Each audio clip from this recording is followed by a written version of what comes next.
There he is. Well, oh, that's a nice one.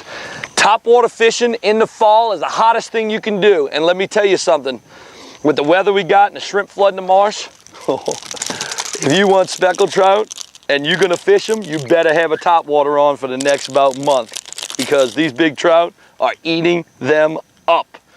Wow, that is great for the first speckled trout of the day. Awesome. One of the things I learned from fishing different areas on trout fishing for, oh, there's one. Come on. Eat it. Is that, you know, the majority of your larger trout, believe it or not, are off the bank. You know, and us here in Louisiana, because our banks are so productive, it's very hard for us to get away from fishing the banks.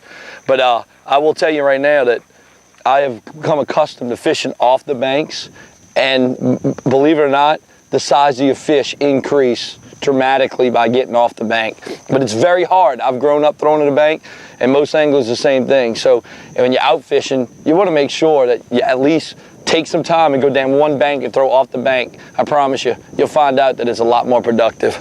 Is that whenever you fish Hopedale, always remember that when Katrina came in, it was such a fierce storm that the winds and the water came in from the east-southeast. So it pushed all of the oysters that were on the ground in these beds here, because we're all oyster beds here, it pushed all those shells up against all of the northwest banks.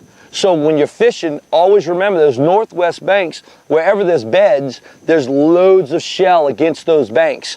And the fish hold on those. Most people don't know that, but that's what happened.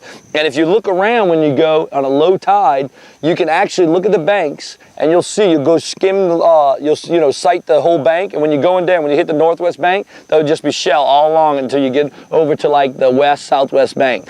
Those places where you see them shells pushed up on a bank, that is the hot spot, and that's where you'll catch the fish. Yeah, in the fall, what happens is our shrimp make the movement in during late summer, and now with these really hard tides and a lot of wind blowing, these schools of shrimp start moving, and they start moving to the outside. And what happens is they're schooling up because the trawlers are on them so much.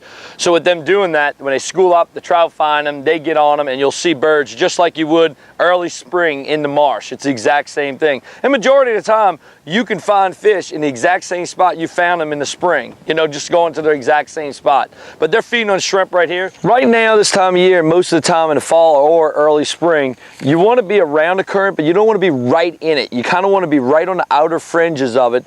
And most people say it's like an eddy, but not really the eddy. It's just like kind of where the current starts to slow down. That's where you want to be, because the trout don't want to just sit there and fight that current real heavy. They're going to want to get out a little bit where it's a little easier for them, where they can just sit and kind of hang. You know, and they'll look for any kind of bait coming through. When it does, they'll eat it, you know, and it's really good. Just remember, a lot of noise with those topwaters. Don't work them slow, work them fast this time of year, because they want something to get them aggressive. You got to induce that strike. And the great thing right now about fall is too, is because all the fish are flooded in, what happens is that all the redfish are really in this flooded grass. After you catch some trout on topwater, guess what? Go get the redfish in the grass. That's a nice one. Came up and ate this mirror lure.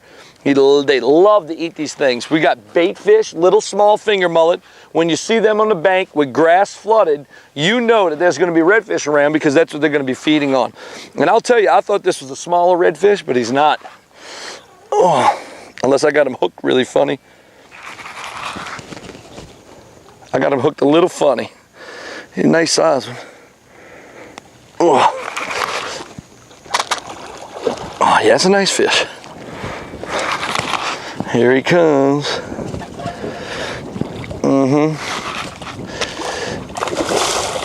Oh, that's awesome.